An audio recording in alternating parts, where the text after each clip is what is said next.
ಅಶೋಕನ ಕಾಲದ ಭಾರತದ್ದು ಸರಿಯಾದ ಚಿತ್ರಣ ನಮಗೆ ಸಿಗೋದಿಲ್ಲ. ಒಂದು ಏನಾಗ್ಬಿಟ್ಟಿದೆ ಅಂದರೆ, ಚಂದ್ರಗುಪ್ತ ಮೌರ್ಯನ ಬಗ್ಗೆ ಮೆಗಾಸ್ತನೀಸ್ ಬರೀತಾನೆ. ಸೆಲ್ಯೂಕಸ್ ನಿಕೇಟರ್ ಅದು ಗೊತ್ತಿರಬಹುದು. ಗ್ರೀಕರು ಅಕೆಮೇನಿಯಾ ಎಂಪೈರ್ನ ಸೋಲಿಸ್ತಾರೆ. ಡೇರಿಯಸ್ ನಂತರದ ರಾಜರನ್ನ ಸೋಲಿಸಿ ಗ್ರೀಕರು ಮುನ್ನೆಲೆಗೆ ಬರ್ತಾರೆ. ಆ ಗ್ರೀಕರ ಸೆಲ್ಯೂಕಸ್ ನಿಕೇಟರ್ನ ಆಸ್ಥಾನದಲ್ಲಿದ್ದ ಮೆಗಾಸ್ತನೀಸು ಚಂದ್ರಗುಪ್ತ ಮೌರ್ಯನ ಆಸ್ಥಾನದಲ್ಲಿ ಸ್ವಲ್ಪ ದಿವಸದ ಮಟ್ಟಿಗೆ ದೂತನಾಗಿ ಬರ್ತಾನೆ. ಅದು ಎಷ್ಟು ಚೆನ್ನಾಗಿ ಅದನ್ನ ಇಬ್ಬರು, ರಾಧಾ ಕುಮುದ್ ಮುಖರ್ಜಿ ಅವರು ಅರ್ಥಶಾಸ್ತ್ರದಲ್ಲಿ ಏನೇನು ಹೇಳಿದೆ ಅದಕ್ಕೂ ಮೆಗಾಸ್ತನೀಸ್ ಬರೆದಿರೋದಕ್ಕೂ ಹೋಲಿಸ್ತಾರೆ.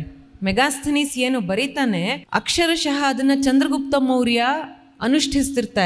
ಇರ್ತಾನೆ. ಉದಾಹರಣೆಗೆ ಅರ್ಥಶಾಸ್ತ್ರದಲ್ಲಿ ನಾಲಿಕಾ ಅಂತ ದಿನನ ವಿಭಾಗ ಮಾಡ್ತಾರೆ. ನಾಲಿಕಾ ಅಂದ್ರೆ 24 ನಿಮಿಷ, ಒಂದು ಮುಹೂರ್ತ 48 ನಿಮಿಷ, ಅದರಲ್ಲಿ ಅರ್ಧ ನಾಲಿಕಾ.